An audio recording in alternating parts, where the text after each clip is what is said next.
हम लाइव हैं जी अब। जी।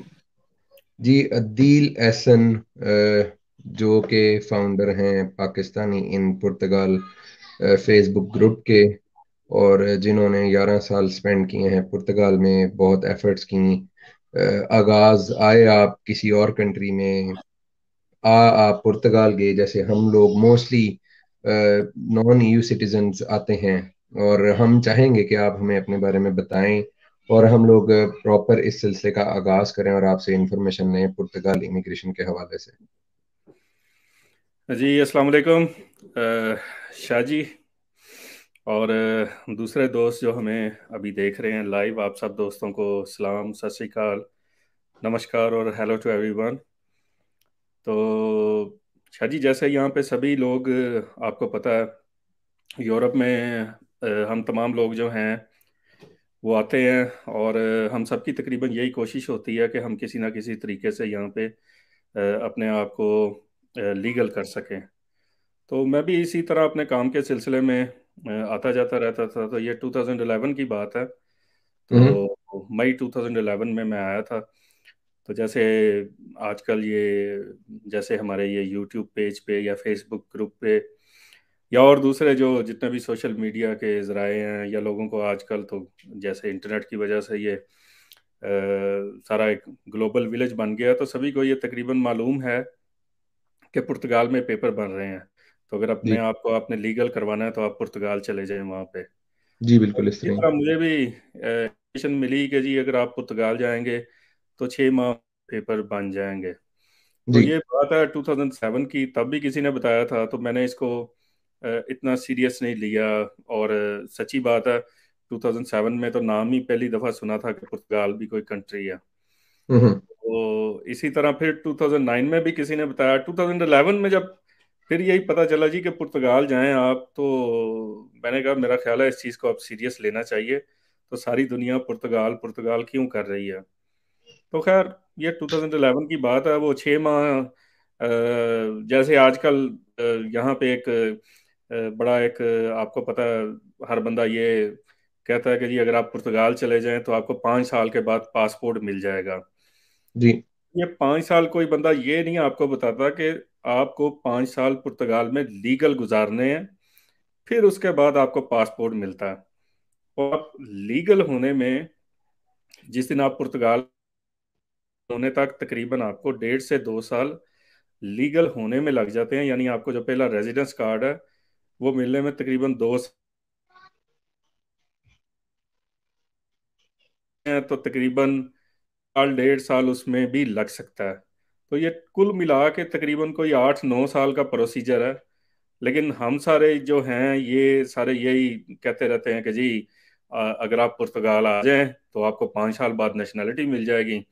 तो लोग वो कहते हैं अच्छा 5 साल, हमें जनाब दुबई में तो यहाँ पे हमें 6 साल हो गए हैं, हमें 4 साल हो गए हैं। यही टाइम पुर्तगाल में गुजारा होता तो आज हमारी जेब में पासपोर्ट होना था। तो ये एक बड़ा मिसकंसेप्शन है। तो उसमें तकरीबन ये सभी लोग शामिल हैं, जिसमें बड़े आजकल तो यूट्यूबर बहुत हैं। तो वो 5 साल 5 साल 5 साल, कोई बंदा ये नहीं बताता कि या 8 साल लगते हैं। तो ताकि आने वाले को इस चीज़ का अंदाज़ा हो कि अगर वो किसी मुल्क में जाके अपनी ज़िंदगी के 7-8 साल, एक समझ लें आपकी ज़िंदगी का एक एसेट है जो आप वहाँ पे गुजारने जा रहे हैं। लेकिन ये 5 साल का वो सब ने शोर मचाया हुआ है। तो दुनिया जो है वो धड़ाधड़ आ रही है। तो वो कहते हैं कि जी अभी तो हमने अपने पेपर किए हैं और फाइल लॉक की है, तो हम ईमेल का इंतजार कर रहे हैं। और जब वो यहाँ पे आते हैं तो उन्हें फिर पता चलता है यहाँ पे तो लोग 1.5 1.5 2 2 साल से सिर्फ अपनी ईमेल का इंतजार कर रहे हैं। और वो भी उनकी बायोमेट्रिक्स की है, ये नहीं पता वो बायोमेट्रिक की अपॉइंटमेंट कब मिलेगी, कब हम्म। फिर उनका आगे वो फिंगरप्रिंट्स होंगे, कब फिर उनका रेजिडेंस कार्ड आएगा, उसका भी टाइम कोई फिक्स नहीं है। वो हो हम्म। सकता है 2 हफ्ते में आ जाए, हो सकता है वो 6 माह में आए। तो यहाँ पे हर तरह की मसाले मौजूद हैं। लेकिन लोगों को ये क्लियर करना ज़रूरी है कि ये जो 5 साल 5 साल बाद पासपोर्ट कहा जाता है, ये 5 साल नहीं है। ये मिनिमम मिनिमम अगर आप बहुत ज़्यादा लकी हैं तो ये 60 साल है। अच्छा, आप कहते हैं कि ये जो 5 साल की जो रट लगी हुई है पूरी मार्केट में, या गल्फ कंट्रीज में, या दुबई में, या पाकिस्तान में, कि जो हमारे जो कंसल्टेंट हजरात हैं, मतलब पहली बात है, हम लोग ये सेशन किसी की दिल आज़ारी के लिए नहीं कर रहे, हम लोग सिर्फ ये एक नेक मकसद के लिए कर रहे हैं, ताकि जो भी दोस्त हैं जो ख्वाहिशमंद हैं यूरोप आने के या सेटल होने के पुर्तगाल में, क्योंकि ये एक बड़ी जो लफ्ज़ों की जो अट्रैक्शन है वो बहुत ज़्यादा होती है कि जी 5 साल में ਤੁਸੀਂ 5 साल 10 साल दुबई गुजार छड़े दफा करो, ਤੁਸੀਂ पुर्तगाल आ जाओ, 5 साल में पासपोर्ट थोड़े हाथ च आ जाएगा, इंज हो जाएगा, ये हो जाएगा, वो हो जाएगा। ये आप कह रहे हैं कि ये बड़ी एक गलत किस्म की मिसकंसेप्शन है जो फैलाई जाती है मार्केट में या बताई जाती है हर नॉन ईयू इमिग्रेंट को, कि पुर्तगाल आओ और 5 साल में पासपोर्ट लेके आप कहीं और चले जाओ। शाह जी अपना ज़रा क्वेश्चन रिपीट कर दें, मेरा ख्याल है मेरी साइड पे कोई इंटरनेट की प्रॉब्लम चल रही है। मतलब आप कह रहे हैं कि ये बिल्कुल सरासर गलत परसेप्शन है जो पेश की जाती है हमारे कंसल्टेंट हजरात की तरफ से, या जो मार्केट में जो लोग काम कर रहे हैं इस सिलसिले से रिलेटेड, कि 5 साल में आए और पासपोर्ट उठाएं और निकल जाएं। ऐसा कुछ नहीं है, आप कह रहे हैं कि फिर में 5 साल का एक वक्त दरकार है पासपोर्ट लेने के लिए पुर्तगाल में भी। अच्छा शाह जी, वो असल में आपने बात वो मुझसे शुरू कर दी, तो मैं आपका शुक्रिया अदा करना भूल गया कि सबसे पहले तो आपका, आप पिछले इतने वीक से इस कोशिश में थे कि कब मेरे साथ लाइव आएं, और आज आपने वो अनाउंसमेंट भी की थी कि आप टिकटॉक पे आएंगे। सॉरी, मेरी कोई वो टिकटॉक पे आई तो बनी है, लेकिन मैंने कब की वो डिलीट कर दी थी कि वो टिकटॉक पे कुछ वो समझ ले मेरी वो, तो मैंने डिलीट कर दी थी। तो ये भी माजरत है एक्चुअली कि थोड़ा सा मेरा टाइम जो का मकसद है आपके लोग। अदील भाई, मेरा मकसद किसी और तरह का है, मेरा मकसद कंटेंट शेयर करने का है। मेरा जो मकसद है टिकटॉक पे वो सरासर उस ट्रेंड को फॉलो करना नहीं है, और ज़रूरी नहीं कि आप कोई भी टूल को ये आप पे डिपेंड करता है कि आप उस टूल को अच्छे से यूज़ करें, आप उस टूल को बुरे से यूज़ करें, तो आप पे डिपेंड करता है, आपकी शख्सियत पे डिपेंड करता है कि आप उस टूल का क्या फ़ायदा लेना चाह रहे हैं और क्या फ़ायदा लोगों को देना चाह रहे हैं। बहरहाल मुझे वो ज़ाती तौर पे ऐप पसंद नहीं आई, तो मैंने वो डिलीट कर दी थी, और उसके लिए माजरत।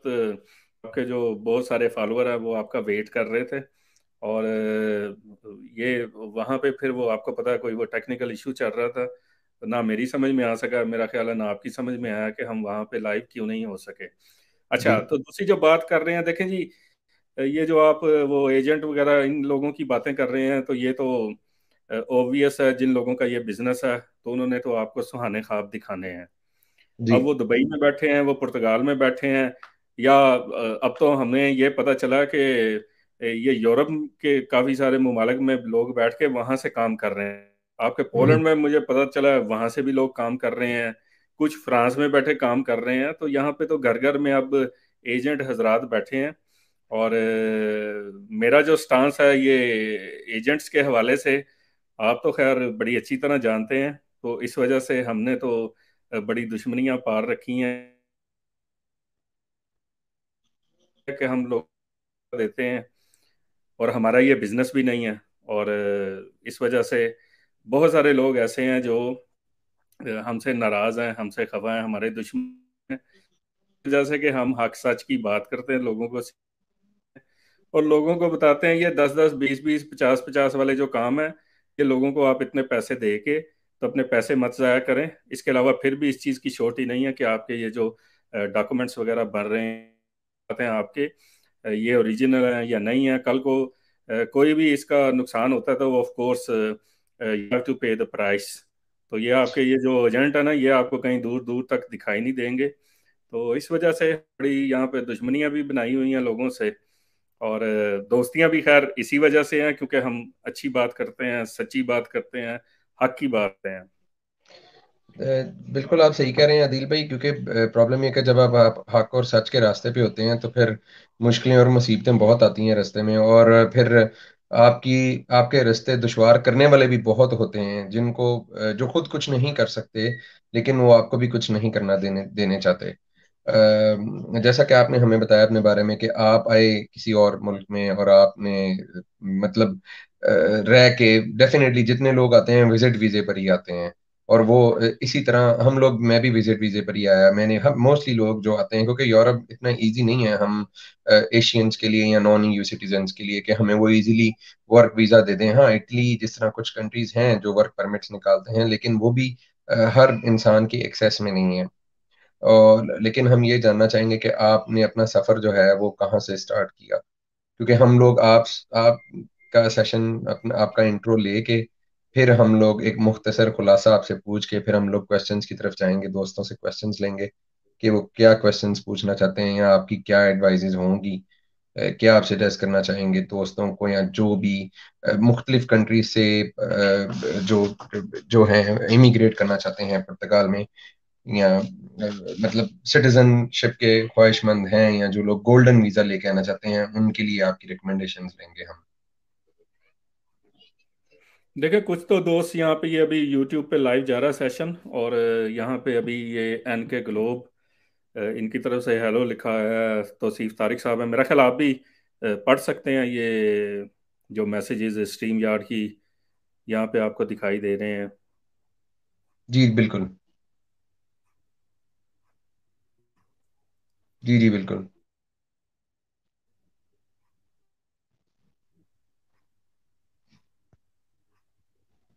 जी बिल्कुल। अच्छा, देखें, इसमें ये जो सबसे ज़्यादा जो कॉमन यहाँ पे जो रेजिडेंस कार्ड लेने का तरीका है, जिसमें मेजोरिटी समझ लें मोर देन 95% लोग जो हैं, बल्कि मेरा ख्याल है 99 ही कहना चाहिए।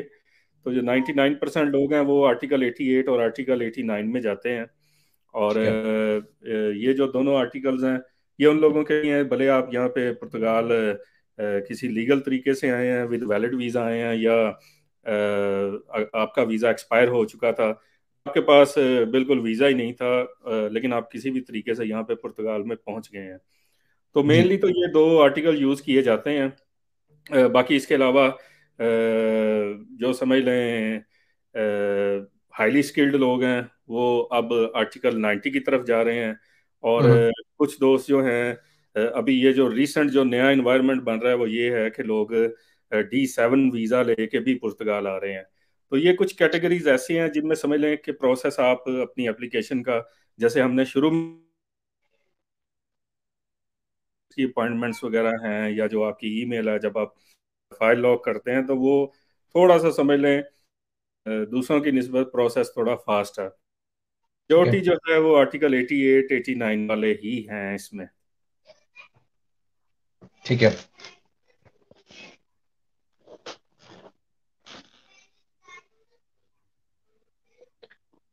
मतलब आप कह रहे हैं कि अगर कोई कहीं भी किसी कंट्री से आता है तो उसके लिए अभी आर्टिकल 88 89, मतलब आप, मतलब हम लोग इसलिए बात खुल के करना चाह रहे हैं कि हम लोग क्लियर बात करना चाह रहे हैं, हम लोग ऐसी कोई बात नहीं करना चाह रहे कि जो लॉ के अगेंस्ट भी जाए, या हम लोग कोई ऐसी मिसलीडिंग इंफॉर्मेशन भी किसी को दें।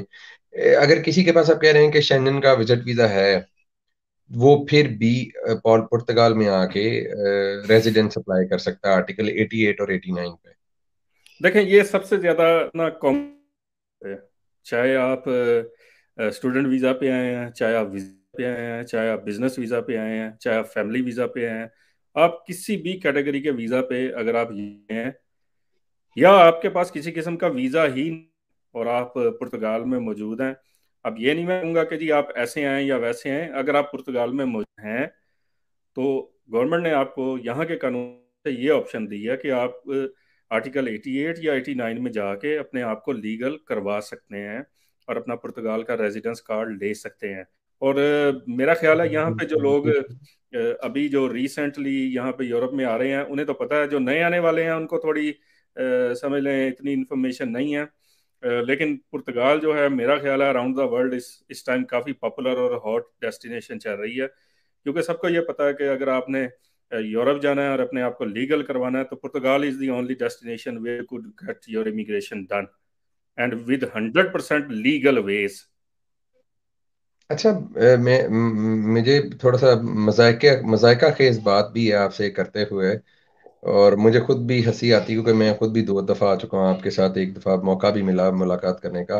और अभी खास तौर पे ये जो बात जो आपने की है कि पुर्तगाल बहुत जल्दी इमिग्रेशन ऑफर करता है, पुर्तगाल बहुत जल्दी जी फास्ट, सबसे डॉक्यूमेंट्स फास्ट, ठीक है, मैं एग्री करता हूँ इस बात से। लेकिन अभी कुछ दिनों पहले मैं, एक साहब हैं हमारे इधर ही होते हैं, उन्होंने एक बात का जिक्र किया कि, और मैं तो चले आपसे बहुत पहले का ही एक प्लान करके बैठा हुआ था कि हम लोग एक लाइव सेशन करेंगे पुर्तगाल इमिग्रेशन के हवाले से, ताकि लोगों की रहनुमाई हो सके, जो दोस्त जिस भी मुल्क से, हम किसी एक कंट्री के लिए काम नहीं करें, हम लोग इंसानियत के लिए काम करें। और जब आप इंसानियत के लिए काम कर रहे होते हो तो उसमें फिर कोई मजहब, कोई मुल्क, कुछ नहीं काउंट होता, उसमें फिर इंसान काउंट होते हैं। तो वो दोस्त जो हमारे भाई हैं, उन्होंने एक वीडियो अपलोड की, मैंने भी वो आपके साथ भी शेयर की, जिसमें वो बोल रहे हैं कि जी मैं आपको ऐसा कांटेक्ट दूंगा कि एक हफ्ते में ही सारे डॉक्यूमेंट्स, आपका निफ नंबर, आपका सुग्रियाल, आपका सारा कुछ आपका एक हफ्ते में वो भाई साहब जो हैं वो बना के दे देंगे। तो मुझे इस बात की बहुत ज्यादा हैरत भी हुई, और जिस पे मैंने आपको जो है वो थोड़ा सा इंसिस्ट भी किया कि हम लोग क्यों ना इस सिलसिले को ऑन, मतलब लाइव लेके जाएं, और इसकी इसका खुलासा डिस्कस करें कि क्या वाकई ऐसा कोई मैजिक है किसी के पास वहां पे, वाकई किसी के पास इतनी पावर है। क्योंकि लोग ये भी कहते हैं कि मेरी सेटिंग है, मेरा फलाना है, मेरा धमाका है, आपको पता है ऐसे बहुत जादुई अल्फाज बोले जाते हैं जो मकनातीसी अल्फाज होते हैं, जो लोगों को कशिश पैदा करते हैं, और लोग फटाफट इन इस तरह की बातों की तरफ खींचे चले आते हैं, और फिर बेचारे अपनी जिंदगियों का सत्यानाश कर लेते हैं। तो क्या ऐसा ऐसा क्या चीज है कि जो मतलब एक हफ्ते में, क्या ऐसी पॉसिबिलिटी है, क्या पुर्तगाल, क्या इतना फास्ट सिस्टम हो गया है कि एक हफ्ते में ही सब डॉक्यूमेंट्स देना शुरू कर दिए उन्होंने? देखें, जहाँ तक बात है वीडियोस की, या ये जो आप टिकटॉक और यूट्यूब और इस तरह के बहुत सारे लोग जो इस तरह के दावे करते नजर आते हैं आपको, बल्कि ये अभी हमें फराज साहब ने ज्वाइन किया है। फराज साहब बहुत बड़े डायरेक्टर हैं फिल्म्स के, ड्रामास के, और मैं तो खैर इतनी ज़्यादा कैटेगरीज जानता भी नहीं।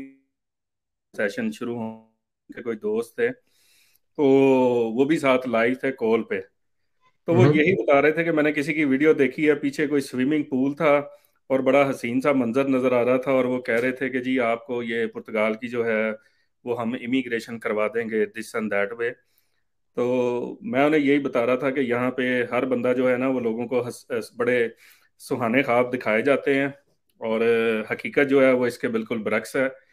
जहाँ तक बात है फिनांस, ये जो टैक्स का नंबर है, जो सोशल सिक्योरिटी नंबर है, देखें ये तो बिल्कुल इसमें कोई शक की बात नहीं है कि ये अगर आपने बनाना है तो ये वन डे का प्रोसीजर है।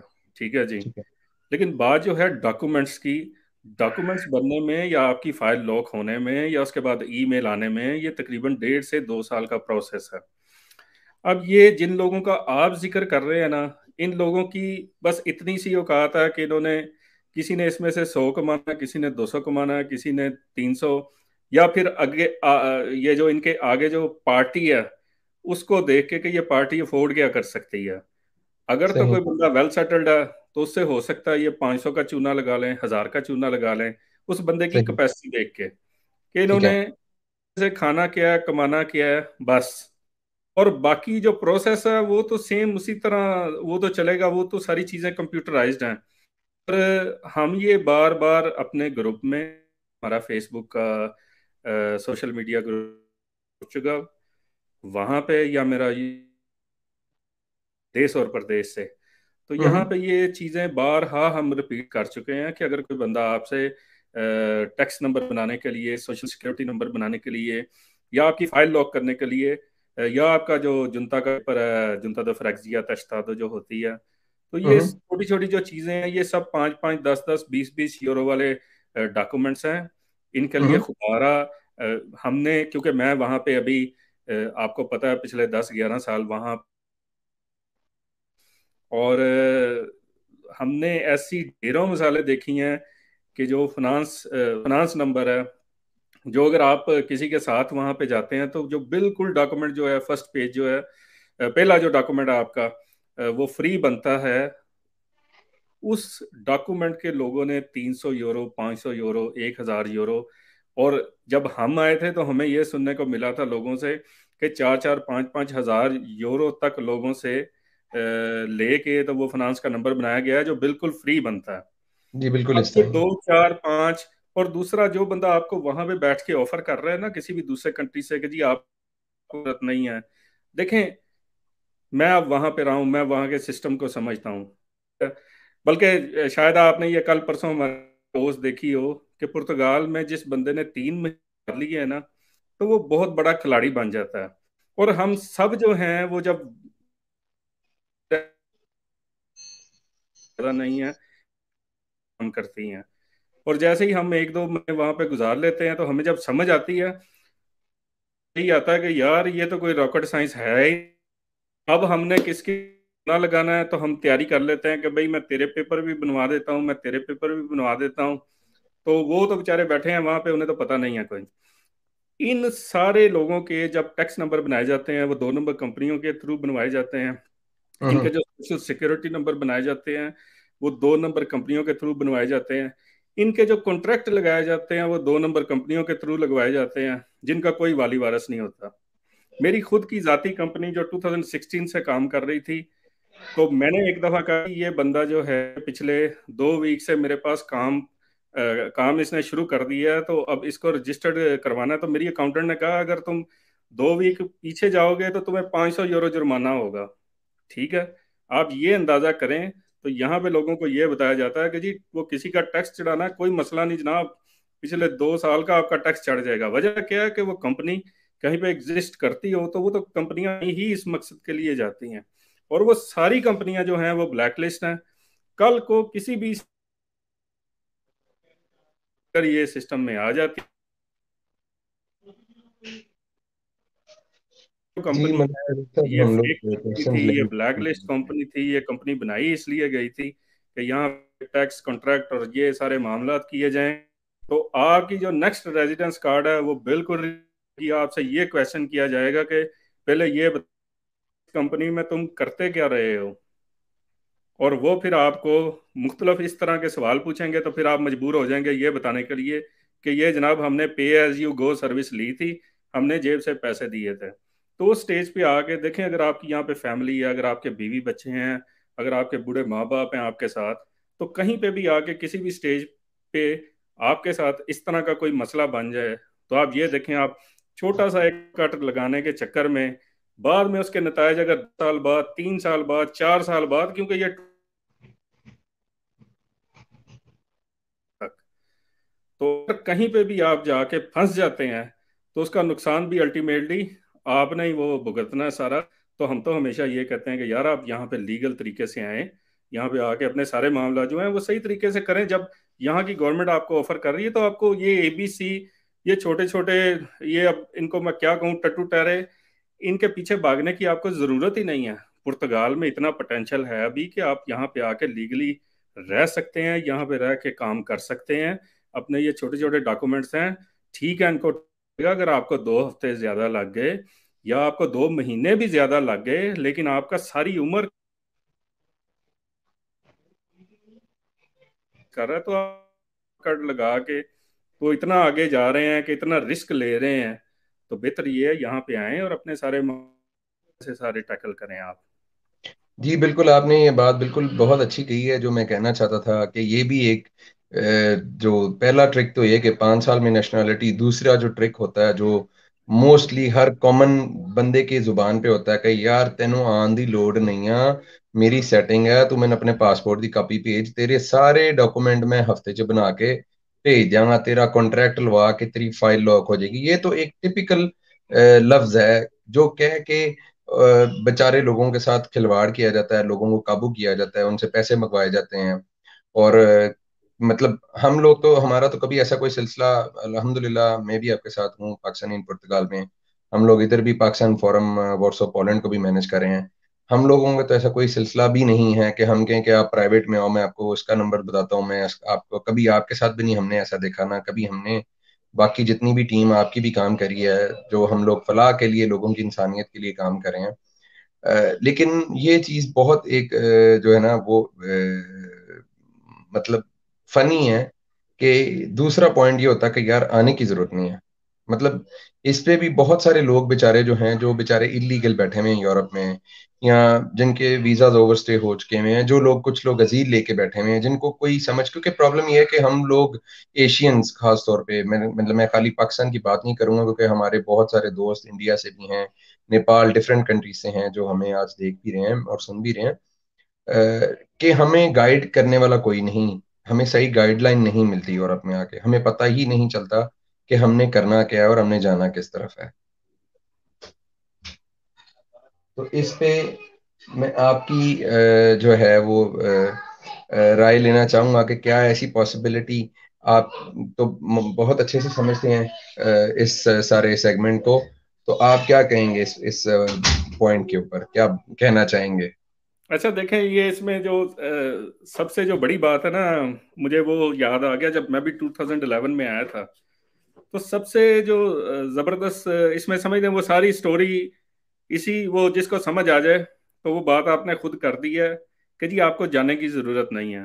वो जाने की जरूरत इसीलिए नहीं है कि अगर आप वहां पे चले जाते हैं तो फिर तो आपको समझ आ गई कि जी ये जो आपके ये जो डॉक्यूमेंट्स बनाए जा रहे हैं और जो ये जो आपसे पैसे ठगे जा रहे हैं, ये किस चीज़ की ठगी मारी जा रही। तो अगर आप वहां पे चले गए तो वो तो सारी चीजें जो खुल के सामने आ जाएंगी। तो फिर तो आपको पता चल जाएगा कि जी आप यहाँ पे बैठे बैठे आपके सारे काम हो जाएंगे। तो यहाँ पे ही वो समझ लें आपसे ये कहती है कि आपने जाना ही नहीं है वहां पे, क्योंकि अगर आप रहेंगे तो फिर तो आपको पता चल जाएगा। और अगर आप यहाँ पे रहेंगे होगा कि वहां पे हो क्या रहा है। और दूसरा जो है, अगर आप वहां पे भी चले जाते हैं तो फिर ये क्या आपने किसी से बात नहीं करनी, ये यहाँ पे किस मकसद के लिए आया हूँ, क्या कर रहा हूँ, पेपर कैसे बन रहे हैं मेरे, मैंने फाइल का क्या किया है। मतलब तो ये आपने सारे जो डॉक्टर टिप्स एंड जान के। ट्रिक्स जो है ना जो बताए जाते हैं, हम्म। तय कर रहा होता है जिसको समझ रहा होता है कि जी ये तो मेरा सबसे बड़ा मोशन जो है यही है। वो बाद में ये पाया कि सबसे ज्यादा जो था ना, वो पीठ में जो छुरा घोंपने वाला, यही वो बंदा था और यही वो सारे तरीके बता रहा था। इसीलिए बता रहा था कि जो उसने दिहाड़ी लगाई है कि कहीं वो ना पता चल जाए कि ये बंदा दरमियान में से खा क्या रहा है। अगर वहां पे चले गए तो ये सारे काम थोड़े थोड़े पैसे है, 5 5 10 10 20 20 यूरो के काम है। हम्म। अच्छा, तीसरा जो पॉइंट है दिल भाई, वो ये है कि कुछ दोस्त जैसे वहां आते हैं, फाइल लॉक करवाते हैं, सारा कुछ करवा के चलें, ABCD जिससे भी पेपर बनवाए करवा के वो वापस चले आते हैं, और फिर वहां यहाँ से बैठ के टैक्सेस पे कर रहे हैं, और फिर उनकी फाइल लॉक भी हो जाती है, फिर उनकी वो फिर ईमेल्स का वेट करते हैं, और फिर उनकी ईमेल भी आ जाती है, फिर वो बेचारे फिंगर के लिए देते हैं। ये सारा सिलसिला जो है, ये किस तरह, इसमें किस हद तक सदाकत है, इसमें किस हद तक सच्चाई है इस सारे सिलसिले में, और कैसे देखिए पता ये, चलता है कि भाई मैंने टैक्स भेजा, तो वो किस तरह, वो मतलब कोई ऐसा पोर्टल है या कोई ऐसी, मतलब पुर्तगाल की कोई ऐसी वेबसाइट है जहां पे वो देख सकते हो, और डेफिनेटली अगर आप मतलब टैक्स आप वहां पे बैठे आप पाकिस्तान में हैं, बैठे आप इंडिया में, और टैक्स आप पुर्तगाल में दे रहे हैं, मतलब सेफ जो उनके जो अथॉरिटी है जो बॉर्डर से रिलेटेड, वो इतनी ही माशाल्लाह शहजादी है, या इतनी ही लापरवाह हैं कि उनको कोई पता नहीं है, या उन्होंने इतनी ढील दी हुई है इस सारे सिलसिले को। देखिए इसमें जी जो चेक या ये जो इस तरह के मामला आप बता रहे हैं ना, ये पॉसिबल हैं। ठीक है, हमें भी ये सभी तरीके जो हैं ये पता है। और ये टैक्स किस तरह चढ़ाए जाते हैं और किस तरह उतारे जाते हैं, ये भी कोई रॉकेट साइंस नहीं है। जो बंदा ये समझता है ना कि जी ये आज मेरे टैक्सी जो हैं मैंने तो खुद देखे हैं जी, हाँ जी मेरा जनाब वो जिससे मैंने कॉन्ट्रैक्ट खरीदा हुआ है जी वो तो बंदा मेरे जनाब टैक्सीज पे कर रहा है, वो टैक्सेस पे बिल्कुल आपको यही नजर आता है। लेकिन अगर वो 2 4 महीने के बाद आप देखें वो टैक्स जो हैं वो सारे वो गायब भी हो गए हैं।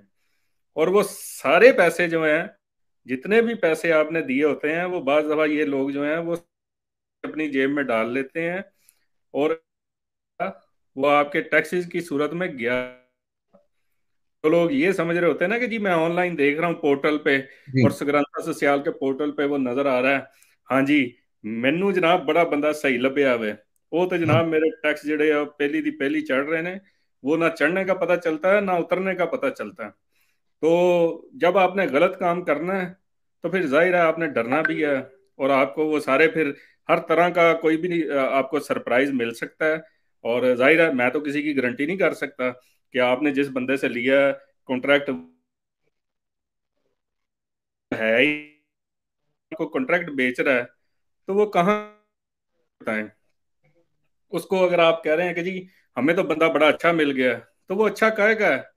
ठीक है, जो बंदा आपके साथ इस हरामकारी में मुलवस है, आप खुद भी हरामकारी कर रहे हैं, वो भी कर रहा है, तो उस बंदे को आप जी वो तो फरिश्ता है, उसने तो मेरे पेपर बना दिए, वो फरिश्ता तो नहीं है, तो वो तो एजेंट है।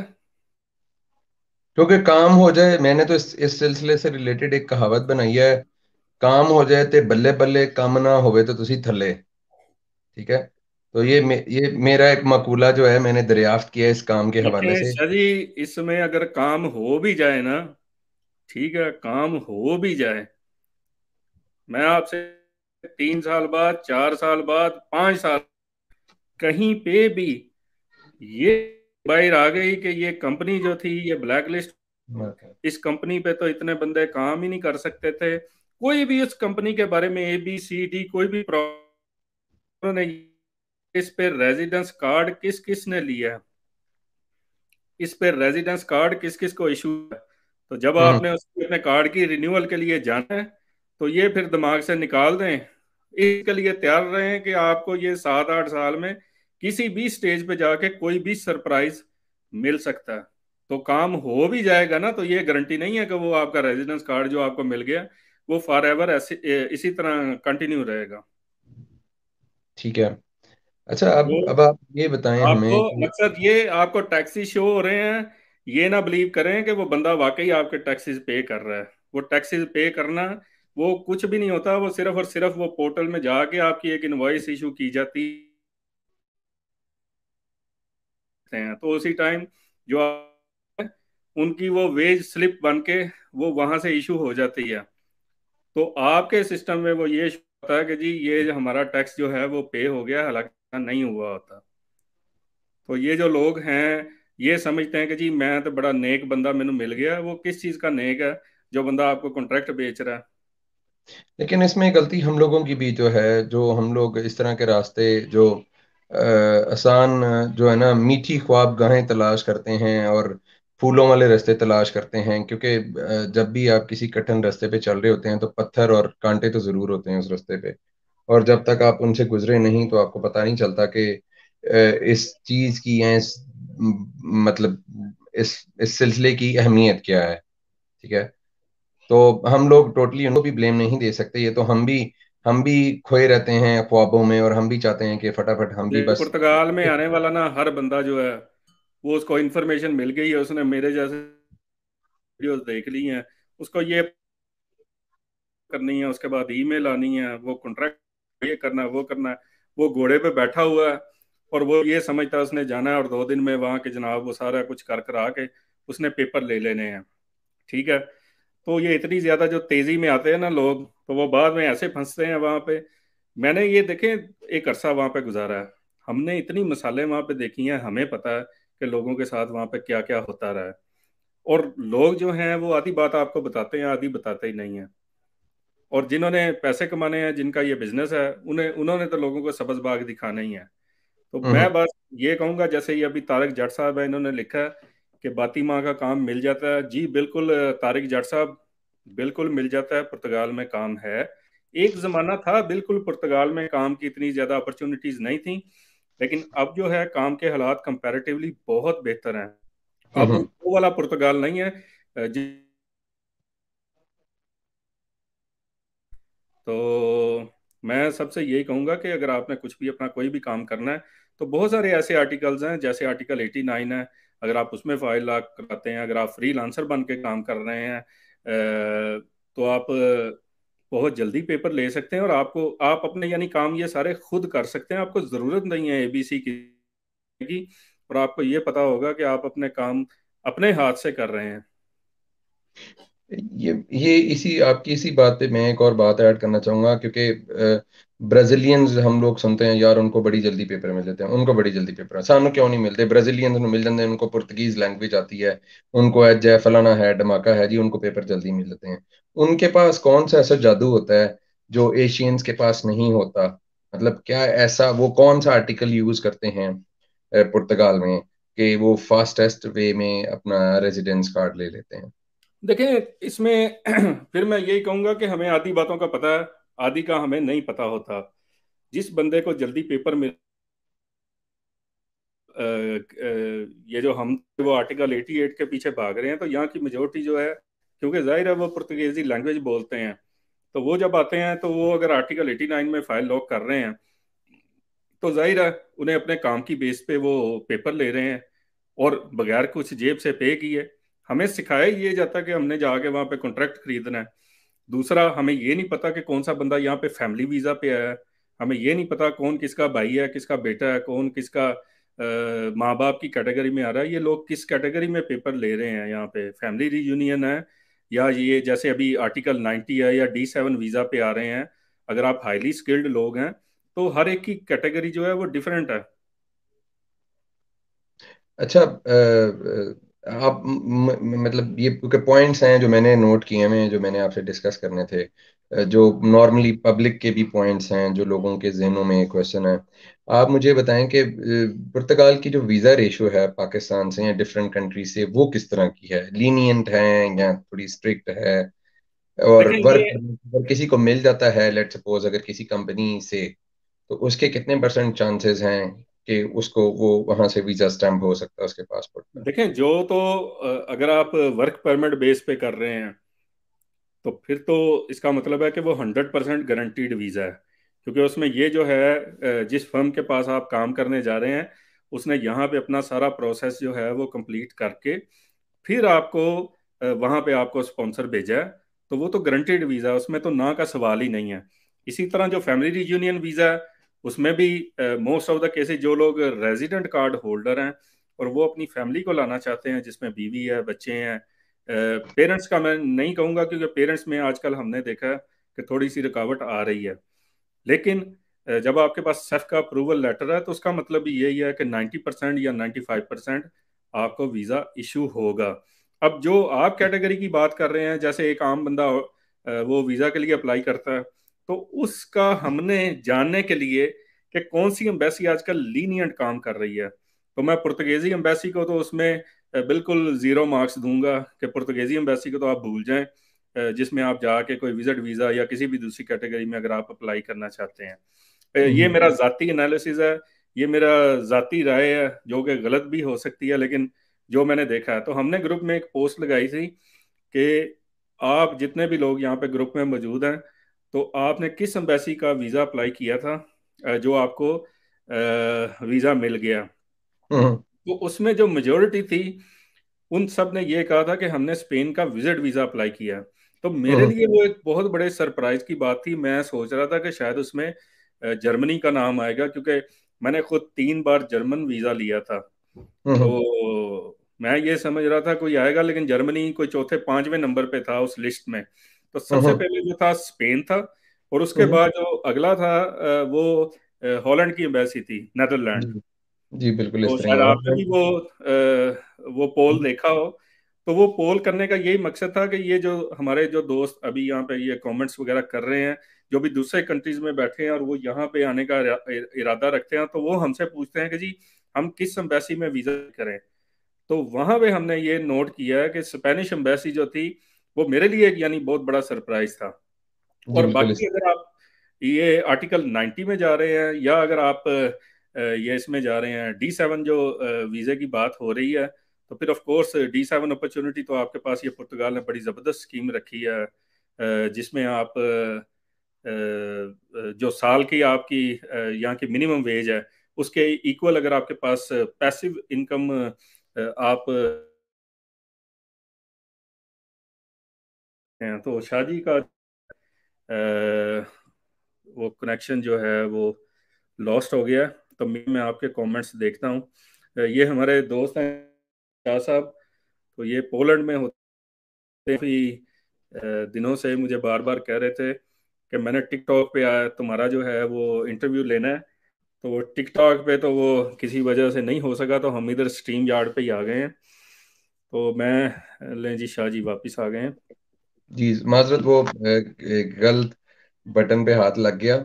कोई कुछ मसला दोस्त नहीं। भी क्वेश्चन भी कर रहे हैं, क्योंकि आपकी इधर स्ट्रीम यार्ड पे भी क्वेश्चन, यूट्यूब पे भी आ रहे हैं मेरे पास, इधर टिकटॉक पे भी कुछ दोस्त जो हैं वो पूछ रहे हैं कि इमिग्रेशन से रिलेटेड क्वेश्चंस हैं लोगों के, क्योंकि मोस्टली लोग आपको पता है एक चाम है हर बंदे को, जो यंगस्टर्स हैं या जो एक नौजवान नस्ल है, उनके ख्वाब हैं कि हम बाहर जाएं, क्योंकि हमारे क्या ट्रेंड है कि मेरा मुंडा बाहर है, कोठियां ने, कारां ने ते रेल पे ला ते असी भी बाहर जाके यूरो कमा ली है। ये एक जो रेस में हम लोग दौड़ रहे हैं एक दूसरे के साथ, उस सिलसिले में आप क्या कहना पसंद करेंगे कि अगर कोई यूरोप या पुर्तगाल आने का ख्वाहिशमंद है, तो वो किस चैनल से, वो किस रास्ते से ये तरीका इख्तियार कर सकता है? देखिए जी, मैं तो इसमें वो ये अभी क्लियर कर दिया कि एक तो स्पेनिश एम्बेसी वो हमने देखा काफ़ी लीनियंट है। उसके बाद हॉलैंड की एम्बेसी जो है वो देखा काफ़ी लीनियंट है। और बाकी मैं तो सबसे यही कहता हूँ कि अगर आप यूरोप आने का इरादा रखते हैं तो जो भी एम्बेसी आपको वीज़ा दे दे, ABCD, इतनी सारी एम्बेसीज हैं, इतने सारे ये 30-35 कंट्रीज हैं शेंगन के, तो जो एम्बेसी जो है वीज़ा दे दे, आप किसी तरह से यहाँ पे पहुंच जाएं, तो आगे ये पुर्तगाल के पेपर लेना तो ये तो कोई रॉकेंस नहीं है। हम्म। और यहाँ पे ये अभी कमेंट किया इन्होंने, आर्टिकल 89 का पूछा है, SP। जी।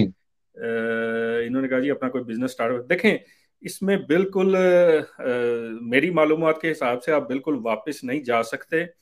आप अपने तौर पे जो कुछ मर्जी करते रहें छुप छुपा के, लेकिन legally you are not allowed to go back. You must have to stay in Portugal. और लेकिन इसके छुप ऊपर छुपा के दिल भाई, छुप छुपा के तो आप यूरोप के अंदर ही ट्रेवल कर सकते हैं ना।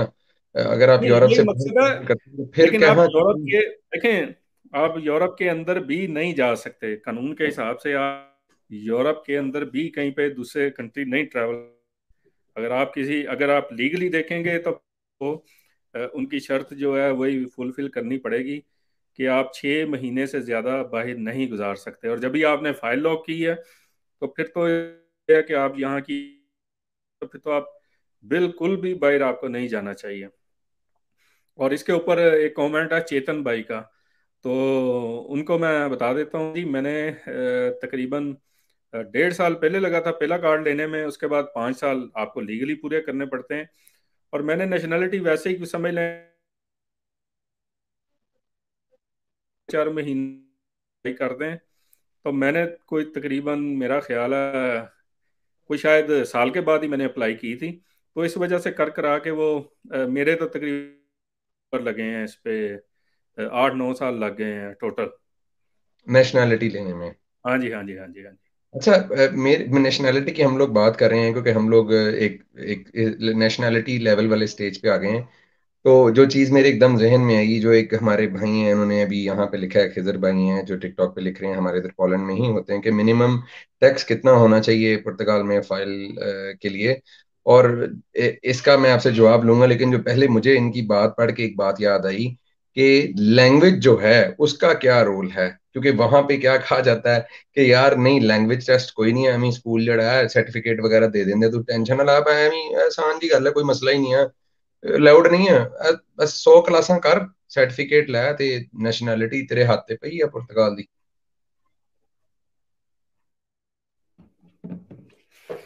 देखें यहाँ पे जो लैंग्वेज की बात है ना, वो किसी हद तक ये कुछ आपने जो बातें की हैं इसमें हक भी है। इसकी जो हकीकत है वो उसमें यह है कि यहाँ के जो लोग हैं ना पुर्तगाल के, वो फ्रेंडली हैं। ठीक है। हम्म। अब फ्रेंडली जो भी होता है, हम लोगों को मिस यूज करना फिर वो बड़ा जबरदस्त आता है जो लोग फ्रेंडली आपसे हो जाते हैं। हम्म। तो लैंग्वेज में भी ये है कि हमने अपने जो घंटे हैं वो तकरीबन जो पास करना लाजमी है। हो कि आपसे वो टेस्ट वगैरह तो लिए जाते हैं, हम्म। लेकिन जो उसकी लीगल रिक्वायरमेंट ये है ना कि वो आपने क्लास अटेंड करनी है, कि आपने 150 आवर जो है वो कंप्लीट किए हैं, तो उसके लिए हम्म। लाजमी नहीं है। तो इसलिए लैंग्वेज समझ लें, इम्पोर्टेंट 150 है। आवर्स आप कहते हैं? इम्पोर्टेंट तो है आपको रहने के लिए वहाँ पे। जाहिर है एक बेसिक रिक्वायरमेंट है आपकी। आप कैसे करेंगे, कैसे वहाँ पे कोई बिजनेस कर सकते हैं, आप रोजमर्रा की जो जिंदगी है आपकी वो कैसे गुजार सकते हैं जब तक आपको लैंग्वेज नहीं आती। अच्छा, ये लैंग्वेज की जो रिक्वायरमेंट है वो सिटीजनशिप के लिए तक आप पासपोर्ट के नेशनलिटी के लिए लेवल नहीं? तक पहुंचते हैं तो आपकी लैंग्वेज खुद ब खुद, अगर तो आप पुर्तगाल में रहे हैं तो फिर इस लेवल की हो जाती है, क्योंकि नेशनलिटी तक पहुंचने में तकरीबन आपको 6-7 साल लग जाते हैं। तो 6 साल लैंग्वेज इतनी होती है कि वो नेशनलिटी के एलिजिबल हो तो वो टिकट आसानी से ले लेते हैं। अगर तो आप अच्छा, आप ये शुरू में हमारे करते हैं, तो वो खिजर भाई, आपके लिए समझ लें प्लस पॉइंट है। खिजर भाई ये हमारे इधर पूछ रहे हैं कि जो लैंग्वेज है वो पीआर के लिए रिक्वायरमेंट है या सिटीजन पासपोर्ट लेने के लिए रिक्वायरमेंट है? वो पीआर के लिए भी उसकी ये रिक्वायरमेंट है कि आपके पास लैंग्वेज होनी चाहिए, यानी मतलब उसका एक 150 दूसरा आवर्स है। जो हैं आप कह रहे हैं कि वो कंप्लीट करने हैं आपने लैंग्वेज के? हाँ जी, फिर ही आप परमानेंट के लिए अप्लाई कर सकते हैं। ठीक है। चलें, ये तो फिर भी थोड़ी सी लीनियंसी है लैंग्वेज के हवाले से। लेकिन इसमें इसमें अक्सर लोग ये मुझसे पूछते हैं ये कि जी हम परमानेंट रेजिडेंस कार्ड अप्लाई करें या अब नेशनलिटी ही अप्लाई करें। तो मैं हम्म। सबको यही कहता हूं कि आपको अपना आर्टिकल चेंज करने की ज़रूरत नहीं है, क्योंकि जब हम्म। आप आर्टिकल में जाते हैं ना जो परमानेंट रेजिडेंस कार्ड लेने के लिए, तो वो समझ लें वो एक नया आपका वो प्रोसेस शुरू। सही। तो जो आपका ऑलरेडी जो चल रहा है आर्टिकल उसी को आप कंटिन्यू रखें। इन द मीन टाइम आपकी पासपोर्ट की या ये नेशनलिटी की अप्रूवल आ जाती है, क्योंकि ये टोटल जो है वो मैक्सिमम आप 1.5 साल लग जाएगा। तो 1.5 साल के बाद आपका वो 5 साल का कार्ड आपको यानी उसकी ज़रूरत नहीं है। तो जैसे ही आपका वो ये 2 साल का या 3 साल का कार्ड चल रहा है, बस उसी को आप कंटिन्यू रखें। तो वो पीआर का हम लोगों को कोई ऐसा सच्चा फायदा नहीं रहा। अच्छा, पीआर आप कह रहे हैं, पीआर कर लें या आपके 5 साल आप पीआर वैसे? लेने का फायदा नहीं है ना, जब आप पासपोर्ट या आपके वो करता हूँ तो सीधा हूँ जो यहाँ का सिटीजन कार्ड है, जब आपको हम्म। वो मिल जाना है तो फिर आपने पीआर लेके क्या करना है। ऐसे ही है, ऐसे ही है, क्योंकि आपको सिटीजनशिप मिल गई तो फिर परमानेंट रेजिडेंस कार्ड लेने की जरूरत नहीं है, ऐसे ही है। लेकिन इसमें जो आप मतलब मैं आपसे ये पूछना चाहूंगा, अभी दोस्त ये पूछ रहे हैं कि जी इधर कितने टाइम में टीआरसी आ रहा है? बुलेट साहब, टीआरसी जो है वो, अगर मैं गलत नहीं हूँ तो कम से कम पहला टीआरसी तो जो मेरे नॉलेज में भी है वो 1 साल से 1.5 साल ले जाता है। अगर और अदील भाई डेढ़ से इसको, 2 साल कहें, 1 साल ना कहें। जी 1.5 से 2 साल, अब अदील भाई बोल रहे हैं कि 1.5 से 2 साल भी लग सकते हैं पहला टीआरसी लेने के लिए। इजी वे दुबई टू पुर्तगाल, जी मलिक सुहेल साहब, आपने पहले भी क्वेश्चन पूछा है, एक भाई पूछ रहे हैं कि दुबई से पुर्तगाल जो है इजीएस्ट वे क्या है। वो आपको पहले भी दिल भाई ने जवाब दिया कि आप किसी भी शेंजन कंट्री का विजिट वीज़ा लें और आप जो हैं वो पुर्तगाल चले जाएं, और पुर्तगाल के आप फिर डेफिनेटली आप अगर लेट सपोज पुर्तगाल आ जाते हैं कोई भी शेंजन वीजे पे, उसके बाद वो किस, आप मतलब जो आपका वो जो इमिग्रेंट सेंटर हैं, क्या वो डायरेक्टली वहां पे जा सकते हैं या किसी, जी। क्योंकि डेफिनेटली जो नया बंदा है, चलें जो दोस्त हमें देख रहे हैं आज या सुन रहे हैं, जो बाद में भी सुनेंगे, वो ग्रुप को भी ज्वाइन कर सकते हैं, पाकिस्तानी इन पुर्तगाल, जो कि फेसबुक पे बहुत एक्टिव ग्रुप है जिसने बहुत ज़्यादा लोगों की हेल्प की है। कम्युनिटी से हट के दूसरी कम्युनिटीज़ को भी बहुत सपोर्ट किया, बहुत ज़्यादा जितनी भी एफर्ट की हैं वो कम है, मतलब जितना कहा जाए वो कम है। ठीक है। रफा, सो मुझे बजना है कि मैंने 12 टैक्स पे किए हैं, कॉन्टैक्ट मेरे ख़त्म हो गए हैं जस्ट इस मंथ, तो क्या करूं मैं? जी एक भाई ने बोला है कि मेरे 12 टैक्स पूरे हो गए हैं, मैं क्या करूं? क्या हो गया? 12 टैक्स उन्होंने पे कर दिए हैं, तो वो कह रहे हैं मैं क्या करूं?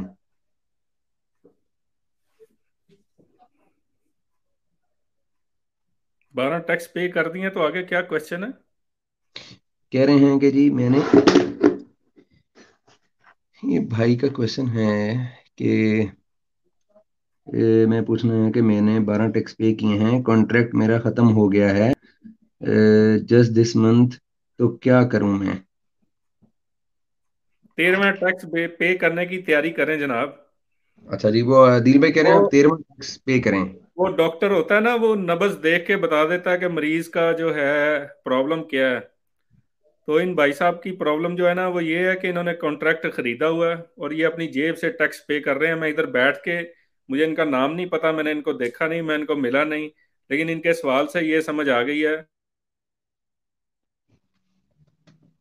हुआ है।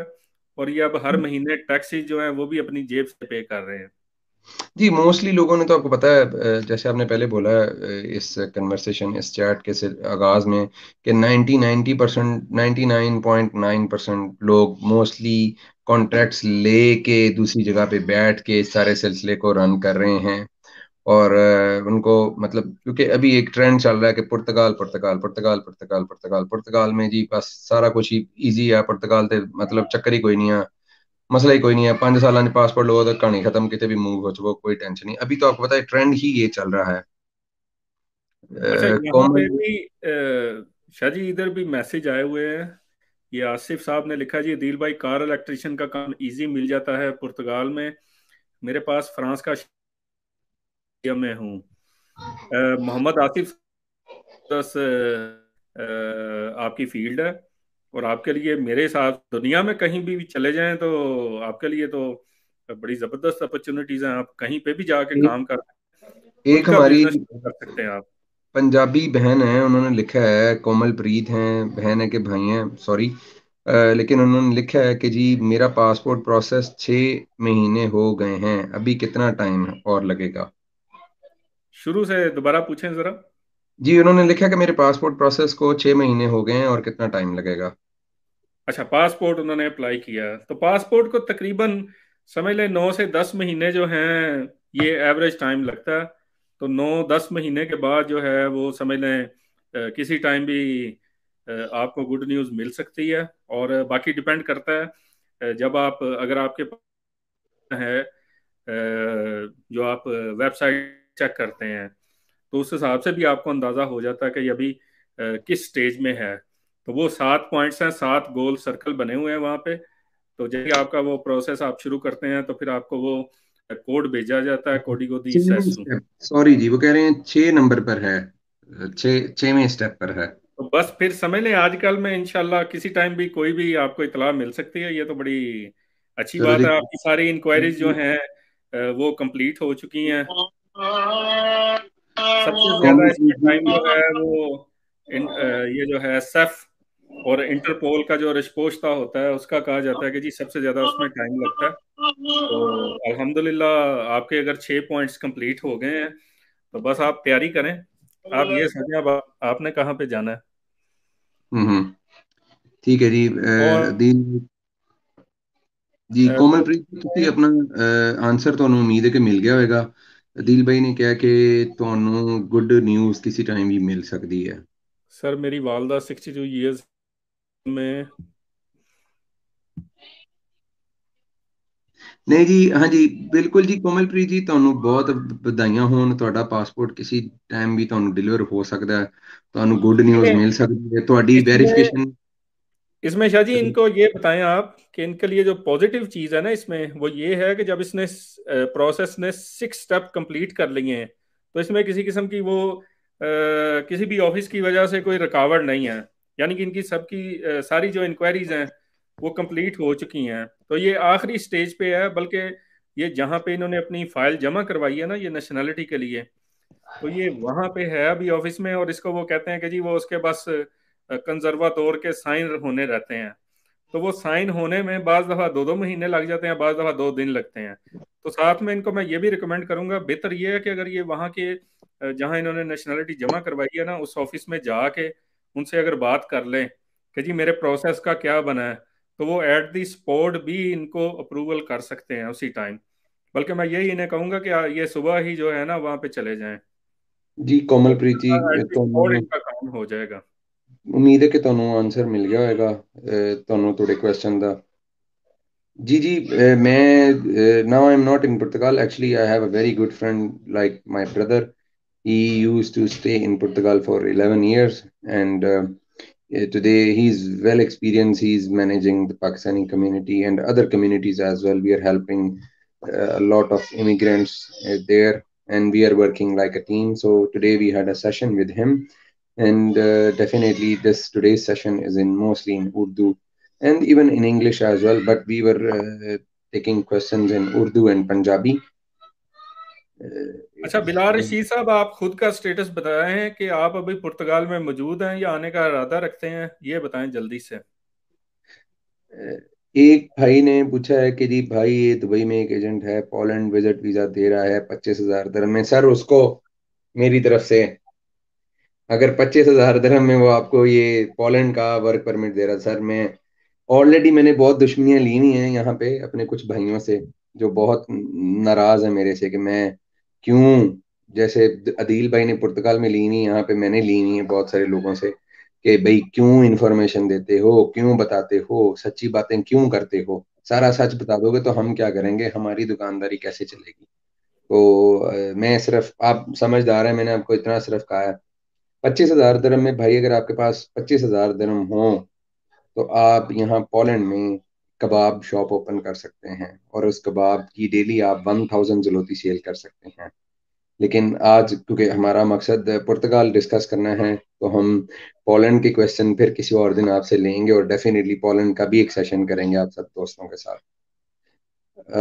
अगर आप दुबई से, मलिक सुहेल आपको भजन ये बताएगा कि पासपोर्ट ऑनलाइन अप्लाई हो सकता है। हाँ जी, पासपोर्ट अप्लाई हो सकता है जी ऑनलाइन। अदील भाई दसो जी, साढ़े एक भाई नहीं पूछते पे। ये जो 25,000 दिरहम वाले हैं ना, उनको मैं ये कहूंगा कि ये D7 वीजा अप्लाई करें पुर्तगाल का। गूगल पे जाके D7 वीजा सर्च कर लें। अच्छा जी, ये दूसरा क्या क्वेश्चन था आपका, क्या करें? ये एक भाई हैं हमारे, मित्र हैं हमारे, उन्होंने लिखा कि पाजी पासपोर्ट ऑनलाइन अप्लाई हो सकता है। पासपोर्ट ऑनलाइन अप्लाई हो सकता है? नहीं जी, वो ऑनलाइन कैसे अप्लाई होगा? उसके लिए आपको जाके वहाँ पे आपकी तस्वीर बनेगी, इसके अलावा आपके बायोमेट्रिक्स होंगे वहाँ पे, तो फिर आपको पासपोर्ट इशू किया जाएगा। और जाहिर अ, है वो आपकी तस्वीर और उसके अलावा जो आपके बायोमेट्रिक्स हैं, वो आपके जो रेजिडेंस कार्ड से जब वो मैच करेंगे तो फिर ही आपको पासपोर्ट इशू होगा उसके बाद। ਸਿੰਘ ਭਾਜੀ, ਇਹ ਨਾ ਹੋਵੇ ਕਿ ਤੁਹਾਨੂੰ ਵੀ ਉਹ ਵਾਲਾ ਪਾਸਪੋਰਟ ਮਿਲਦਾ ਹੋਵੇ ਕਿ ਯਾਰ ਤੂੰ ਘਰ ਬੈਠਾ ਰਹਿ, ਤੈਨੂੰ ਆਉਣ ਦੀ ਲੋੜ ਨਹੀਂ ਹੈ, ਪਾਸਪੋਰਟ ਤੈਨੂੰ ਫਸਾ ਕੇ ਲਾ ਕੇ ਤੁਹਾਨੂੰ ਭੇਜ ਦੇਣ। ਚੈੱਕ ਕਰ ਲੈਣਾ ਪਲੀਜ਼, ਉਹ ਵਾਲਾ ਪਾਸਪੋਰਟ ਨਾ ਤੁਹਾਨੂੰ ਕਿਤੇ ਥਮਾਉਂਦੇ ਹੋਣ, ਕਿਉਂਕਿ ਸਾਡੇ ਜਿਹੜੇ ਬੰਦੇ ਆ ਨਾ, ਮਾਸਟਰ ਆ, ਬਹੁਤ ਬਹੁਤ ਅੱਛੇ, ਬਹੁਤ ਵਧੀਆ ਸਾਰੀਆਂ ਗੱਲਾਂ ਨੂੰ ਕਰਦੇ ਆ ਜੀ। रॉयल जी बहुत शुक्रिया। अच्छा अदील भाई, आप, अब हम ज़्यादा टाइम नहीं लेंगे क्योंकि 1 घंटे की तरफ जा रहे हैं, और मैं भी डेफिनेटली एक एज अ गेस्ट में किसी जगह पर हूँ, लेकिन मैं आज का सेशन मिस नहीं करना चाहता था क्योंकि आपसे कमिटमेंट थी, और डेफिनेटली कुछ दोस्त जो थे वो भी इस इंतज़ार में देखें हम आज पुर्तगाल की डिस्कशन करेंगे। आप क्या सजेशन करते हैं, जो लोग मतलब यूरोप में नहीं है, लेट सपोज, पहले की बात है, जो यूरोप आना चाहते हैं, आप कहते हैं कि अभी जो ऑप्शन है D7 वीजा की, या मलिक सुहेल साहब स्पेशली आप दुबई से हैं, रिन्यू, ऑनलाइन रिन्यू, सॉरी जी, दीप सिंह साहब ने दोबारा लिखा है कि जी ऑनलाइन रिन्यू हो सकता है पासपोर्ट, ऑनलाइन रिन्यू। हाँ जी, पासपोर्ट ऑनलाइन रिन्यू हो सकता है जी पुर्तगीजी।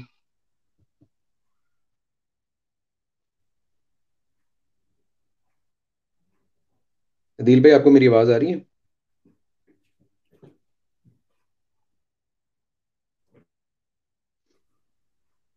हेलो दिल भाई, दिल भाई को लगता है मेरी आवाज नहीं जा रही है। हाँ जी, अब आ रही है आपकी आवाज़। जी जी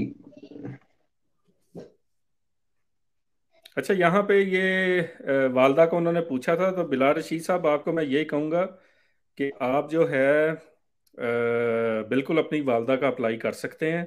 और अगर वो यहाँ पे आ जाएं तो सिर्फ वालदा का जिक्र किया तो आपके मैसेज से ऐसा लगता है कि शायद, सॉरी, लेकिन मुझे ऐसा फील हो रहा है कि शायद आपके वाले साहब नहीं हैं। डिपेंडेंट बिल्कुल आप अपनी वालदा का कर सकते हैं। वालेकुम सलाम। लीगल की बेस पे भी आप कर सकते हैं, और उनको रेजिडेंस कार्ड मिलेगा। और यहाँ पे उनकी हेल्थ के हवाले से जो आपने लिखा है, वो इंश्योरेंस हो या ना हो, तो अगर आप यहाँ पे लोकल जो हेल्थ सेंटर है उसके साथ रजिस्टर्ड करते हैं तो फिर उन इलाज वगैरह भी फ्री हो सकता है, भी हो अ, सकता है यहाँ पे। अदील भाई, मैं आपको बहुत ज़्यादा शुक्रिया अदा करूँगा।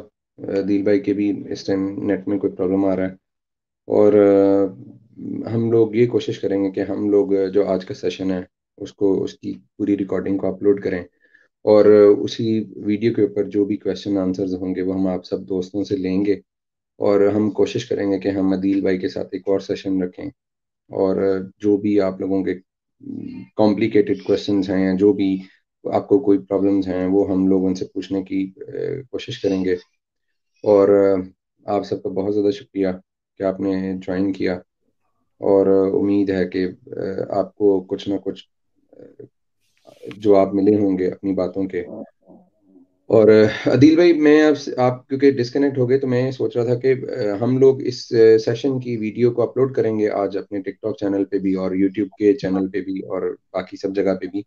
और हम ये करेंगे कि हम जितने भी दोस्त हैं जो ख्वाहिशमंद हैं हम लोग उनसे क्वेश्चंस ले लेंगे, ताकि हम लोग फिर अगली दफ़ा एक और सेशन रखें और ताकि हम उनके जितने सवाल हैं उनके जवाब दे सकें। जी जी बिल्कुल, क्यों नहीं। मैं आपका बहुत ज़्यादा शुक्रिया अदा करता हूँ कि अपने थैंक यू सो अपने मच। बहुत कीमती टाइम में से, फैमिली डे में से स्पेशली आज क्योंकि फैमिली डे है, तो आपका बहुत ज़्यादा शुक्रिया। बाकी सब दोस्तों का बहुत ज़्यादा शुक्रिया जिन्होंने सेशन को ज्वाइन किया। बहुत माजरत कि हम लोग डिले भी हो गए टेक्निकल इश्यूज़ की वजह से। और इंशाल्लाह ताला उम्मीद है कि आप सब दोस्तों से दोबारा जल्द राब्ता होगा। अपना ख्याल रखिएगा आप सब और दुआओं में याद रखिएगा। बहुत बहुत शुक्रिया। अस्सलाम वालेकुम।